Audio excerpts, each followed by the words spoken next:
There has been a suicide bombing at Kabul airport in Afghanistan where crowds were gathered in the hope of getting on to one of the last flights to escape Taliban rule.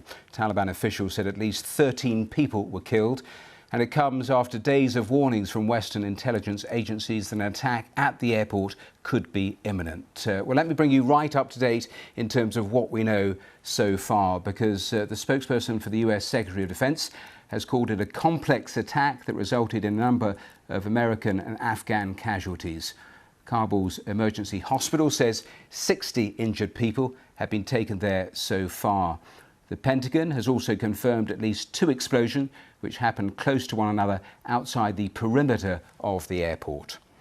One blast happened close to the airport's Abbey Gate and the other close to the nearby Baron Hotel. The hotel had been used by some Western nations as a staging point for evacuations since the airlift began. Well, our Afghan correspondent Secunda Kamani gave us this update in the last hour. Details still emerging on this, but from what we understand, there was at least one explosion, as you say, close to the Abbey Gate entrance to the airport. Both British and American, as well as other international troops, had been stationed there. Large crowds of desperate Afghans had also been there trying to get inside the airport. Now, also getting reports that there was a second explosion close by, close to the secure compound where those being evacuated by the British embassy were being taken to. All suggestions at the moment that this attack was carried out by the Islamic State group. Western security services had warned all day about the possibility of an attack by IS, saying one was imminent. The group is much less powerful than the Taliban here in Afghanistan, but it has a history of carrying out devastating, horrific attacks, often on very soft targets. And this would have been a pretty soft target because of the chaos around the airport. Taliban forces have been there at times, checking some people's documents, filtering them into different queues. But every time I've been there, I've never seen people being patted down and searched. Even if they were patted down and searched, of course, by the time that a suicide bomber reaches that point, then it's too late, really, to prevent horrific casualties. Some video being shared online showing piles and piles of dead bodies, so expect those casualty figures to rise, unfortunately. Secunda, as you're speaking, we're seeing some of the still images from the area with casualties being taken away. Obviously, the situation is still very, very fluid with information coming in. But what are you hearing about casualty numbers? Well, it's difficult at the moment, partly because we're in a state of flux right now. So we still have a serving government health minister from the previous government, but obviously we have a new government, or we don't have a new government, but the Taliban are in charge. So information is not coming out in the way that it previously would have come out. But from what we're understanding from US sources, a number of US soldiers had been injured. Reports of around 3 US soldiers being injured. Local media saying that 13 people were killed in total. I expect the vast majority of those victims to be ordinary Afghans. That's so often the case, been so often the case throughout this horrendous conflict, of course. And Secunda, I heard you reporting earlier in the day when, of course, those intelligence reports were warning of an imminent attack, and you were making the point that that information, despite it being known, it simply didn't cut through in terms of the numbers of desperate people there at the airport who were still coming, who were still staying.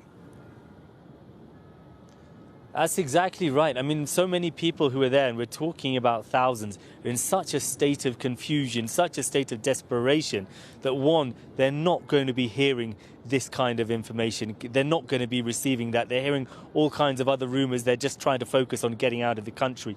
The other thing is that they've endured so much already to get to this point. Many have camped out for days in dire conditions. So what may have seemed to them as a vague or possible hypothetical threat earlier in the day would not have been enough to put them off from going to the airport. There would have been large crowds there still. All the reports that I'm getting indicate there was a large crowd at the time of this explosion. Secunda Kamani in Kabul for us. Let's head to Washington, live to Barbara Plett, Usher. And Barbara, have we had anything from the White House so far? You know, Matthew, we haven't. The only official communication we've had is from the Pentagon, and that hasn't been devolving very much information. The Pentagon spokesman has said that there are a number of U.S. and civilian casualties, implying that there are U.S. military casualties because he makes that distinction between U.S. and civilian. We have U.S. media reporting that between 3 to 5 military personnel have been injured. And this, of course, would be the scenario that the U.S. was very much wanting to avoid. As Sikander was saying, probably the majority of those dead or wounded are Afghan civilians. But for the administration, they really don't want to have U.S. casualties at the end of this evacuation effort. And so that is the reason they had, we understand, is why President Biden, at least one of them, was reluctant to extend the deadline. And he had begun warning last week publicly about the possibility of an attack by Islamic State group. This is the kind of scenario that intelligence seemed to be suggesting as those warnings got more and more specific. And they do imply that there was very specific intelligence, because the State Department said to Americans yesterday not to go to 3 gates, including this one, Abbey Gate. So that this is something that they seem to have seen coming. In terms of the situation in Washington, Matthew, everything's on hold. We were supposed to have a briefing from the Pentagon an hour and a half ago. That was just a regular briefing. That has been delayed indefinitely. The president was supposed to be meeting the Israeli prime minister, but that has also been postponed. Mr. Biden, is in the Situation Room together with the chairman of the Joint Chiefs of Staff and other people, of course, watching what's happening, getting all the latest information on the situation on the ground and on the latest on casualties. Really briefly, Barbara, because a number of guests I've talked to in the last hour, very knowledgeable, all making the point they now totally anticipate that the Americans and others won't be able to get their citizens out by the 31st deadline. Are you hearing anything from the Pentagon about whether flights are continuing or have been paused? We're not hearing anything official at the moment about whether flights are being paused or are continuing. We do know that the flights are taking off or have been taking off, obviously, from a secure place inside the airport, and that the military has always made the point that it was securing that area and the Taliban were securing what was happening outside the airport. So I would say it's not perhaps impossible for those flights to continue, but we have no official indication of that. All right, Barbara Pletasher there in Washington. Thanks once again. The situation extremely fluid on the ground. More detail coming in all the time.